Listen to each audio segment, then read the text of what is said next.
Aloha from Hawaii. My name is Raghu with Raghu-nomics, here offering our Ukraine-Russian peace proposal. I do so in commemoration to my spiritual master's birthday, 127th commemoration, A.C. Bhaktivedanta Swami Srila Prabhupada.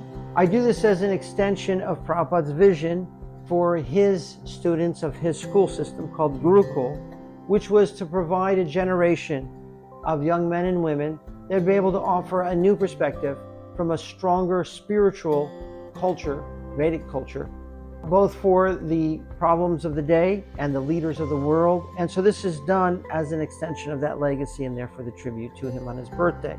However, more than that, it appears that we have actually identified a system to that spiritual vision. We call it the Dharma formula. So Prabhupada said, today's leaders are the blind leading the blind, and he gave the example of the blind men, one on the tail of the elephant saying, oh, this is a rope. Second on the leg saying, oh no, it's a tree trunk. And the third saying, oh, it's the body, this is a whale. And the fourth on the big ear calling it a leaf. And the fifth one, the trunk of an elephant and saying, oh, it must be a snake. And so our methodology that we're attempting here is to see if we can take a composite of all of those descriptions in order to be able to find the elephant through them. And so what we've done here is indexed all the issues to see if a third, an entirely separate and new composite comes out, something other than the snake, rope, calling it a leaf, tree trunk, and whale, the actual elephant. As you go through, I think you will begin to find that we've managed to do that successfully. So this is both of the proposal, introducing a new system, and a tribute to my spiritual master, Srila Prabhupada. Jai Srila Prabhupada, happy birthday. Om Agyan Timidandasya Gyananjana Shalakaya, Takshurun Militam Jena Tasmai Shri Guru. Here is our presentation, the Ukraine-Russian peace proposal by Raghu-nomics.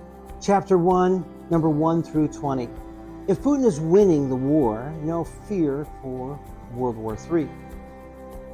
Here's the center premise we find of all Putin supporters. Number 1, a beleaguered Putin left cornered has but one choice: complete nuclear obliteration of the entire planet. That's it. There is no other choice for Putin once cornered. Today we hand Putin a new choice: total global nuclear disarmament. We will take you to this premise by the end of the first volume in chapter 5. That starts by changing the premise of the discussion of the Ukraine-Russian war. And so we come to the next 19 things Putin supporters get wrong. Number 2, Western reports are nothing but propaganda. It's shameless exaggeration to the point of misinformation. Instead, the real story is, according to them, 3, Putin is winning the war of Ukraine. In fact, it's already won. 4, Russian losses are far less than what the West reports. 5, Western losses are far greater than they report. 6, the Russian economy is growing. 7, Russia's manufacturing is also growing. 8, the Russian ruble currency is stronger by the month. 9, Russia's war machine is just warming up and now finding its stride. 10, Russia's exports are better than ever. 11, Putin can outlast the West, politically, militarily, and economically. 12, Putin's battlefield success is leading the U.S. into financial and political ruin. 13, Biden and the liberal left are losing support and their grip on power because this war in Ukraine. 14, the Western alliance is falling prey to the disarray because of Putin's victories. 15, America's embargo has little consequence on Russia. 16, Putin's diversion of Russian oil to Asia is destroying Europe's manufacturing base while boosting Putin allies at America's expense. 17, this adds up to economic depression upon the European Union and the world at large. 18, Russia now leads a new world order with China, India, and the other BRIC nations in replacing American hegemony. 19, Putin is swapping out the American dollar as the global exchange currency. And 20, the very end of America as we know it at long last. This is a great little summary to the talking points we get from Putin supporters. Most would agree with the things raised here. So we must ask, how did they get their punchline so wrong? In short, Putin is finally living his ultimate fantasy. Russia is replacing America at most every level in every region as the new military economic center for the world, as his victory forces the West into recession, depression, political implosion, and social disintegration. Now for the obvious question. Why would Putin ruin his victory lap with nuclear war? If his war of Ukraine is destroying all Western allies, militarily, economically, and politically, why do they think Putin would kill his best weapon of triumph? This contradiction of World War III against Putin's grand success dismisses every other talking point I just finished making about Russia's victory over Ukraine. Putin is either doing great, and so there is no reason for any of us to worry about World War III, or Putin is finally being cornered and forced into nuclear confrontation, much as we have heard in number 1 of this list. Which is it? We see absurd contradictions like this throughout most all the talking points we get from Putin supporters. The reason? Their story and logic follows in step with Putin's, always shifting claims and changing demands. And so I asked Tucker Carlson, Colonel McGregor, Clayton Morris, and the others, would you ask Putin, Putin, are you winning the war or are you losing Ukraine? Chapter 2, Numbers 21 through 22. My olive branch. This is not to condemn Putin, nor his supporters, or even the war of Ukraine. Right now, there is no option outside of nuclear retaliation or death for Putin should he lose in Ukraine. This work is geared to find Putin an escape hatch to the growing likelihood of failure in Ukraine.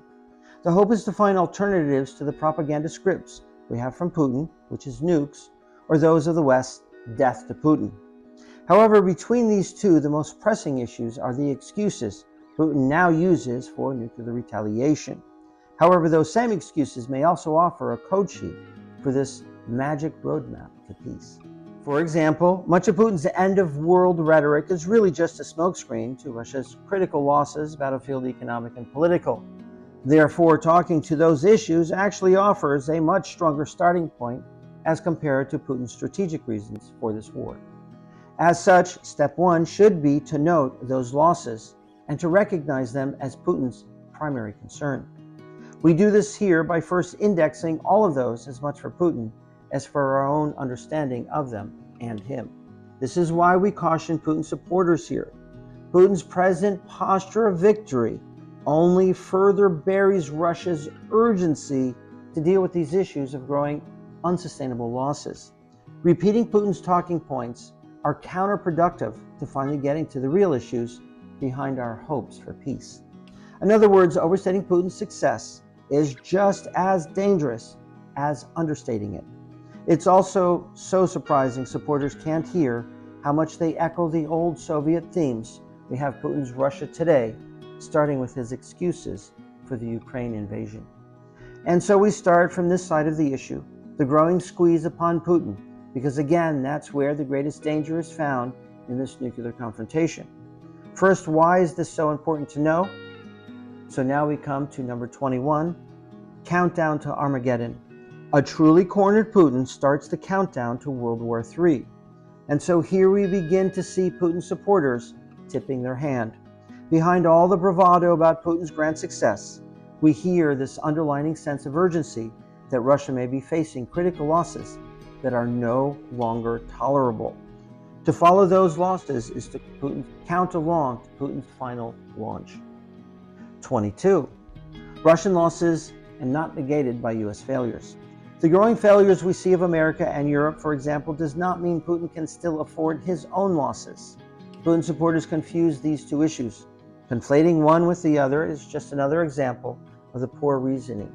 Our point, we must find accurate measures to Putin's setbacks to better calculate the time remaining before Putin goes nuclear on us. Here is my call out to Tucker Carlson, Tulsi Gabbard, Jordan Peterson, Kim Everson, Jimmy Dore, Clayton Morris, and all such critics of the Ukraine war. Come join these efforts to untangle the truth from those of Russian propaganda. Most all of you have been unwitting brokers of Putin messaging, and too often you actually do so in the full spirit of his agenda. I mention each of you because of your free agency. Your opinions are not held to third-party incentives. This suggests you would change for better information, hence reaching out to each of you with this new set of dynamics to incorporate into your review of Ukraine. I also call in response for your genuine urgency to save the world from nuclear holocaust. I submit my own dedication to your cause with this tribute to peace. You have a partner in me and the spirit of this offer to you. By the same token, your present positions are based upon a series of false suppositions. We refer to them as the 40 things Putin supporters get wrong about Ukraine. Today, I test your invitation for differing opinions as the final piece missing from your wonderful and critical cause. Please hear my plea. If you simply repeat Kremlin talking points, Russia and America will only continue talking past one another. The risk of nuclear confrontation only grows the more we keep using Putin's justifications for it. We must find something genuinely different, if ever, to change the trajectory towards final nuclear annihilation. This work offers to bridge to peace, if not complete global nuclear disarmament. More on disarmament later, but the point, we must find a new set of prospects. We offer that here. We start by first clearing out all the old political postures and propaganda, especially those by Putin, where they carry the greatest risk of nuclear war. Please come and join me in your march to peace and all humanity threatened by this nuclear conflict. Chapter 3, Numbers 23 through 26. Number 23, as with Ukraine, so too for Russia. Colonel McGregor always has these really long lists of Ukraine's terrible setbacks to press his case for their immediate surrender. His insights can sound so very impressive, so very ominous for Ukraine, and so very urgent why Zelensky must surrender now. But somehow McGregor always misses that mirror carbon copy of the same list facing Putin.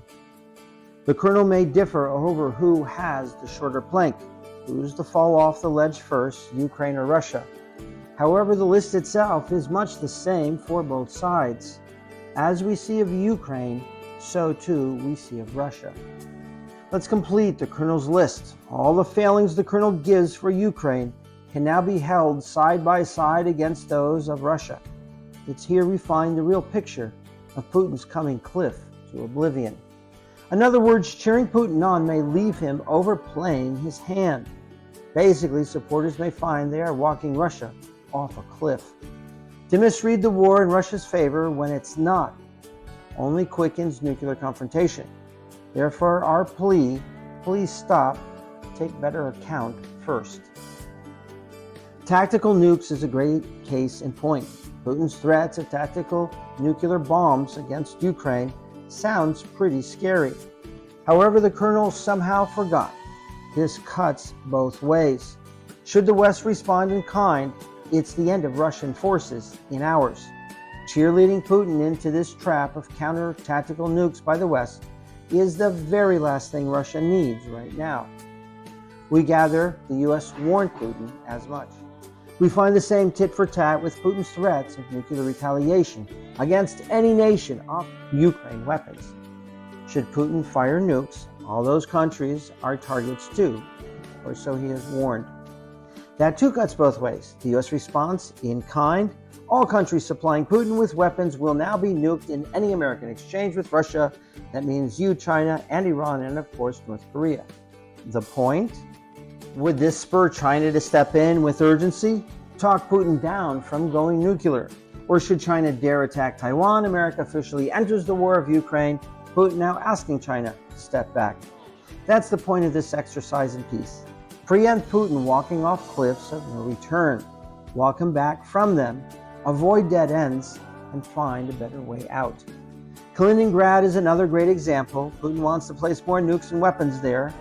Well, should war break out, this fully surrounded territory is easy pickings for the West. Putin loses his men in arms there immediately. In the meantime, unavailable to fight in Ukraine. Moving more military into Kaliningrad is to say goodbye to them upon a formal war with the West. It's a waste. Again, considerations to help Putin move past poor steps of escalation and to find the growing value of peaceful resolution. This should be done for the first 20 reasons given in Chapter 1 of this work as well. There are so many counterpoints to those not accounted for by Putin supporters. And so to our refrain, talking Putin out of escalation is the best thing any supporters can do for Putin. Putin's latest recruitment of Nepalese warriors offers another example. It formalizes the legitimacy of bringing in armies of other nations. Putin can no longer complain of the West doing so if he's doing the same for Russia. The scenario: Europe has a couple million extra young men, immigrants of fighting age, hungry for green cards. Germany, any chance for 1 million extra refugees to spare? France, England, Italy. Allah has gifted you with warriors. The complaints against them happen to be the treasure they bring to your shores for such occasion as Ukraine's fight for independence. These refugees are not yet Europeans, so technically not NATO alliance. However, a year of service in Ukraine and so qualify for green cards. Europe stands with 1 million or 2 of such fighting men. The mere posture of this fearsome fighting force could well bring Putin to the bargaining table. Such are the loopholes Putin creates for Europe with each step of escalation of this war. In other words, we find the bargaining and contours to this roadmap of Putin's war and things to avoid before moving forward with them. Remember, this is not propaganda posture. We need measure the fuse to Putin's launch.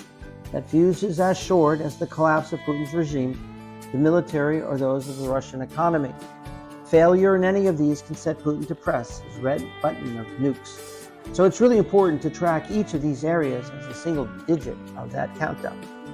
By the same count, McGregor may be right.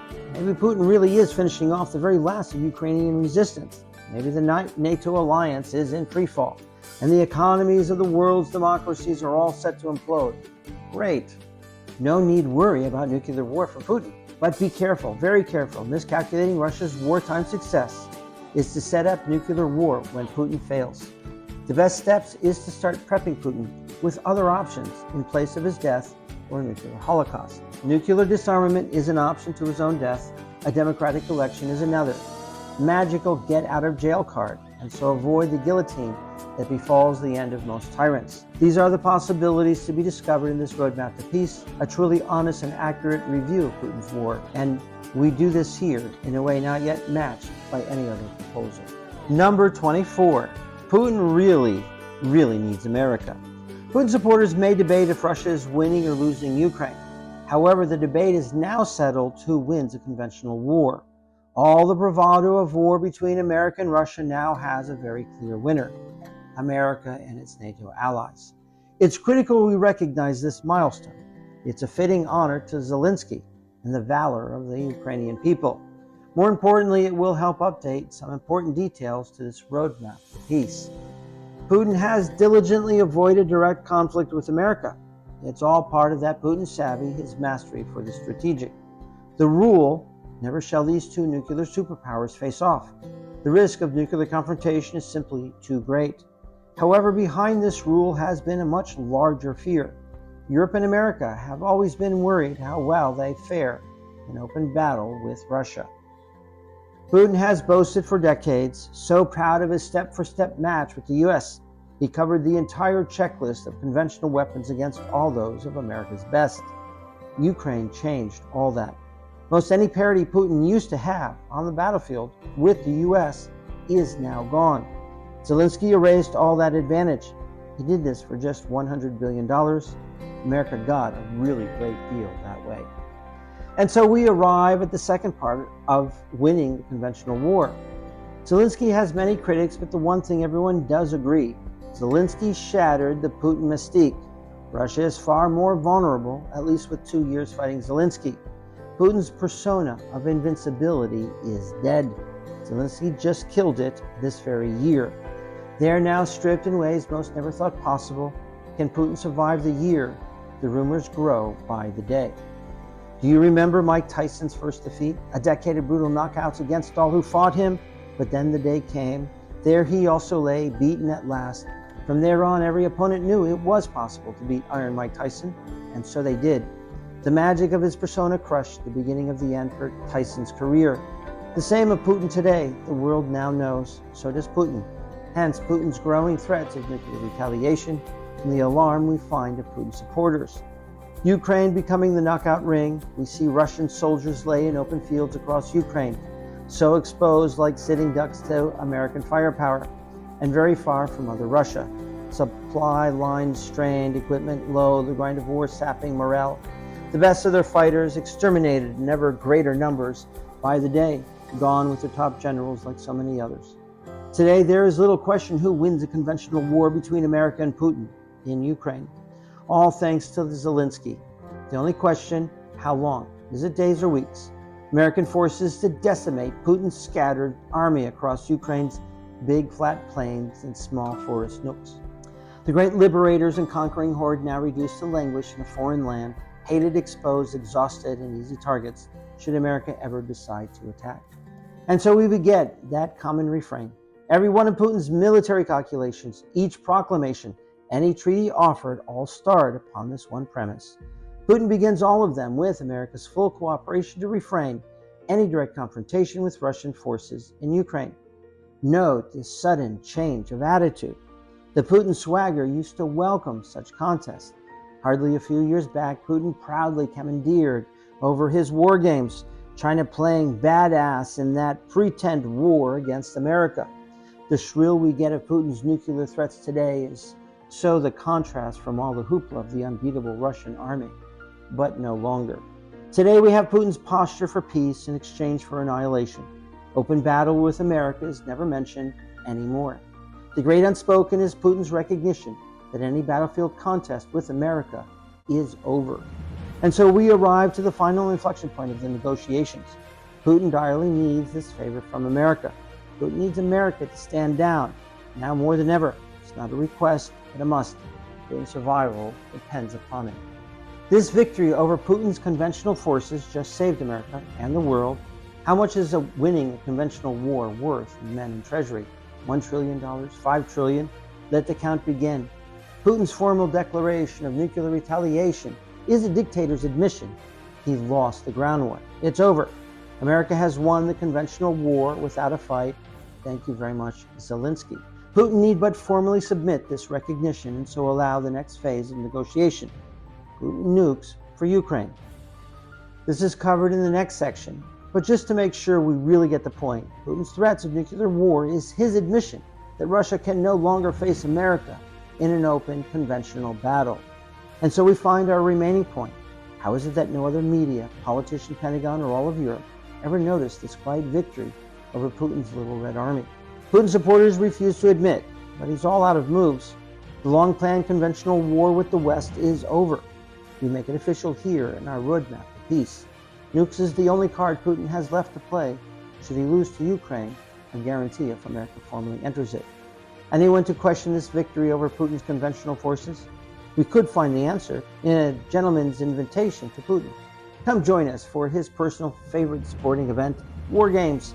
This time a special war game with actual American forces. No more pretend. You know, something short and sweet, maybe a week, just like he did with Z a few years back. Have China come and join the war games too. Iran and North Korea can join. Show off all the power of the mighty Kim and his army of 1 million strong. The full force of Putin's axis of evil. Ukraine is the fight cage. America with their 13,000 military planes alongside NATO's other 2,500. A modern-day gladiator spectacle for the ages. Putin's men spread out like ants upon the floor of Ukraine's open plains. Of course, it's never going to happen. Putin would not last a week, and he knows it. So does everyone else. Conventional war now favors the West over Russia. It's so lopsided that China could not begin to offer America's victory. Z knows it, and so has been very clear, as in publicly clear. China is not joining Russia and Ukraine. It's a lost cause. Putin's conventional war options with the West are now gone. America has won this round thanks to our investment in Zelensky. Putin supporters unwittingly admit as much every time they warn of Putin's growing threats of nuclear retaliation. And so we add another card to this negotiation table. We arrive at the punchline, the bottom line to the roadmap to peace. Putin's nukes for Ukraine's. For as of now, the contest is in conventional war games between the US and Russia is finally over. Time for negotiations upon those terms. Number 26, no escape from Putin's World War III. Zelensky's success in Ukraine has made such demands of Putin possible for the first time ever. The best of Putin's military has been lulled by Zelensky far from Russia. They now wait there for easy pickings by American planes and missiles. The whole of his army, tanks, planes, soldiers, and all the logistical supports. Just basic target practice to any American attack. This is where the camera should pan to a standing ovation for Zelensky. Zelensky offered America so much more than some technical advantage in Ukraine. Putin's military has become America's shooting fish in a barrel. That's the Ace of Peace card Zelensky just handed America. Peace through strength, Reagan's doctrine, just delivered by Zelensky. It's quite unlikely that America will ever again see anything close to this same advantage over Putin. Time to play this ace card of peace today. Putin nukes for Ukraine. Anything less means Putin can. Sorry, Putin will turn around and threaten nuclear war all over again. Next time it will be in the name of Iran, or for his new conquests in the North Pole, or for his buddy in North Korea, or for his new overlord China to take Taiwan. That means leaving Ukraine never bought us that magic ticket to peace. We never escaped nuclear war, as Putin and his supporters have left us to believe. What's the point then? What's the incentive to leave Ukraine if we don't buy ourselves freedom from Putin's nuclear threat? Does Putin have something else that's commensurate? Putin will follow us, but with greater threats of World War III, no matter where we try and run. Today it's Ukraine, tomorrow North Korea. Kim just firing missile at us here in Hawaii repeatedly. Should we dare respond? Well, Putin is there for Kim. Putin is fine offering up his nukes for Kim. How about those same nukes for Ukraine? Think about it. Putin is ready to destroy the entire planet, most all life on Earth, just to keep Ukraine. Sounds like a really big commitment. Great. Destroy all the world for Ukraine. How about destroying his nukes for Ukraine? Putin would for Kim. It's the other side of Putin's coin. Our roadmap just turned that coin over. Putin finally gets to see the other side for the first time. Does Ukraine really mean that much to Putin? Is Putin ready to trade nuclear war for Ukraine? Today we ask the same. Putin nukes for Ukraine. Most would probably go for that deal. And so our request to Colonel McGregor and Tucker, please ask Putin for the same deal in your call for peace. Ask Putin if he would trade his nukes for Ukraine, or at least some equivalent thereof. If not, what is Putin actually offering? Please confirm with him, Putin. If he takes your call, it means he may consider it. If you don't hear back from him, Putin is not interested in this deal. His deal, Ukraine for nukes. Number 27, brokers of a false peace and nuke-mongering. Behold, my friends, the great hoax of this war and those of Putin and his supporters. The Putin promise, save the world from World War III. Putin's price, and Ukraine over to Russia. Please know that's not the peace deal Putin intends. It was never in the cards of Putin's deck. Always implied, but never delivered or even stated. Worse still, Ukraine is but one country, one issue, not even the latest, of the many more Putin will threaten nuclear war for. Somehow, after 2 years and tens of millions of war reviews, hardly a single mention to this rather simple and obvious. We don't get to skip World War II for Ukraine. Under Putin's present terms, we but postpone it only. How did they ever miss such a critical detail of this war and Putin's peace? Our roadmap to peace is the first to pry open the small detail. We did this by uncovering the real secret behind the function nukes play in any offer of the Putin peace. Once we recognize this looks a defining principle of the Putin era. We refer to this as nuke-mongering. We all heard of warmongering. It's the common cold of most any politician, a seeming oath to the world's elites given how standard warmongering is to the politics of the day. Monsters we say of them. Well, nuke-mongering is the next level war monster. Nuke-mongering is a class all its own, a special club. There's Kim of North Korea with his daily updates about nuking the world for any of a dozen reasons. Sometimes Pakistan with India, but Putin is king of nukes. Nuke-mongering means to lead with nukes for war and often diplomacy too. For example, behind every incursion, we find Putin's nukes shining forth like Russia's coat of arms, the family crest. Putin has this special gift for every player of a given battle to discover that they too will be nuked should Putin lose the war. The war of Ukraine is but the latest of this Putin formula, and for good reason. Easy conquest of many countries. All the while, the world held to look on helpless by and for the power vested in the family crest of nukes. One nation after another crushed under Putin's unrelenting march for decades now. Yes, we need this list, all the nations lost to nuke-mongering. Nukes are not something of Putin's final solution, more like Russia's pre-launch and marketing program to most all foreign policy disputes, held up for most any military foray and often even routine diplomatic confrontation. Putin has dramatically expanded the definitions of and the uses for this old Cold War policy. They called it nuclear deterrence. It no longer means protecting your borders. Now it's more about forestalling the world from responding to any military provocation, starting with those just outside your borders. This is the difference between the US and Putin. America leads with its conventional forces, Putin leads with his nukes. That is nuke-mongering. For example, America was getting hammered in Iraq, led and sponsored by Iran. America never turned and threatened Iran with nuclear obliteration, no matter how devastating Iran's attacks upon US forces. No nuclear threat stated or even suggested. America never threatened Assad with nukes for defending his Syrian nation against US invasion. America did not threaten Pakistan for arming the Taliban against US forces in Afghanistan. Not even implied. The US lost each of those wars. America took the hits, licked its wounds, and went slumbering off. Ukraine is one of many nations left overrun by Putin, nuke-mongering. But Zelensky is the first to break the back of this Putin formula. Zelensky called Putin's bluff of sorts.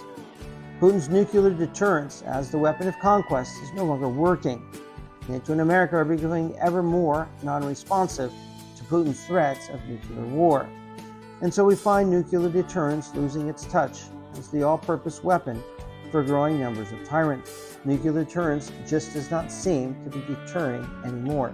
Behold this moment. Putin's magic wand of foreign policy and conquest just lost its magic. And so to the most historic of any question. Are we witness? Did we just find the demarcation to that end of nuclear war as a functional weapon of the 21st century world? We build upon this theme over the coming chapters by outlining the 5 factors that look to retire nuclear war forevermore. Welcome to our roadmap to peace, threat, nuclear war, thing of the past. This is the Ace of Peace cards. Zelensky just handed it to the world. We may be getting ahead of ourselves, but here's what we can say. Zelensky is poised to demand Putin to never again threaten nuclear war after Ukraine. That ends today, should we accept this card of peace from Zelensky. The terror of Putin's nuclear holocaust is from the old world of his Soviet days. Putin has laid this upon most all other issues in the modern world. This ride may have found its last train stop there in Ukraine, should we care to honor the sacrifice of Ukraine's bravest. Let's take one more look at Putin's nuke-mongering. Canada, Exhibit A. Putin supporters scream of U.S. intrusion upon Russia's border there in Ukraine. Somehow, never do they mention Russia on the U.S.-Canadian-Alaskan border there in the North Pole. Putin has placed there the very best of Ukraine nukes. Those damn Canadians are at it again, antagonizing Putin again. They insist on living in Canada again. Canada demands the greatest nuclear readiness in history, at least judging by Putin's 20-plus military bases. And so we see the same old Soviet-style conquest throughout Africa, Middle East, South America, Asia, and yes, right there with Canada and the North Pole as well. Why Putin supporters never mention Russian aggression in any of these places. In fact, they celebrate it as the end of American hegemony. This is so much more than some double standard. It's the cheerleading for all that they resent of America. And maybe, just maybe, they do this, rightfully so. Unfortunately, in so doing, they have fallen victim to the Putin delusion. Supporters, you press on with this false peace. You insist the world is saved, but America leaves Ukraine. This is a terrible fraud, a false hope, just before Putin targets the next nuclear confrontation. Dear Putin supporters, please look carefully. You may find to have become unwitting peddlers of this false peace. I do honor your genuine push for peace. I do respect your legitimate disdain for U.S. policy led by America's all-consuming war machine. More so, your urgency to save the world from nuclear war. Unfortunately, in the name of fighting American warmongering, you may have inadvertently left brokering Putin's nuke-mongering. Tucker Carlson, Colonel McGregor, and all the others, if you want to save yourself from further implication from this most horrific of frauds upon the world, please stand to demand this end to nuclear war for all time in exchange for Ukraine. That's the deal, Putin's deal. Now say it, prove it, all of you, in common cause with all of us, for a true end to nuclear war. To give a little quick summary, the punchline is, we are threatened with nuclear war for being in Ukraine. If we want to save ourselves from nuclear war, we must leave Ukraine. The other side of that coin is that if we do leave Ukraine, does that mean that we will be safe forevermore from Russia's threat of nuclear holocaust in World War III? This takes us to really the center point. We are not buying ourselves peace and safety from World War III by leaving Ukraine. The emphasis of this proposal is to get Putin to say, yes, I will guarantee that never again will you have to worry about nuclear threats from Russia. Not for Iran, not for North Korea, not for Taiwan, not for the North Pole. Now we have the beginnings of a true give and take of a peace proposal, and this is one of a dozen such considerations that will change the conversation that we now have presently. No downside to talking Putin out of nuclear holocaust. Hopefully this will help in that momentum.